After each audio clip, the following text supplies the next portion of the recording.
আপনার ছেলেকে ইংলিশ মিডিয়ামে ভর্তি না করে, আপনার ছেলেকে বিশ্ববিদ্যালয়ে ভর্তি না করে, ইহুদি খ্রিস্টানের কালচারের সাথে কালচারিত না করে, আপনার ছেলেকে ইসলামিক ইউনিভার্সিটি, ইসলামিক বিশ্ববিদ্যালয়, ইসলামিক যেগুলো প্রতিষ্ঠান মাদ্রাসা রয়েছে, বিভিন্ন যেগুলো কার্যকলাপ শিক্ষার্থী রয়েছে সেগুলোতে ভর্তি করা, তার পিছনে আটানা পয়সা খরচা করা হচ্ছে ভালো আমল।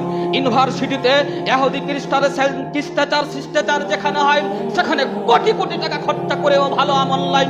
যেই জায়গাতে ইসলামের প্রশিক্ষণ দেওয়া হয়, জায়গাতে কোরআন ও সুন্নাহর আদর্শ দেওয়া হয়, যেই জায়গাতে আপনার আকীদা, তাওহীদ, ঈমান, আমল সম্পর্কে আলোচনা করা হয়, এই জায়গাতে একটা টাকা আপনার ছেলের পিছনে যদি খরচা করেন তাহলে সেটা হবে ভালো আমল।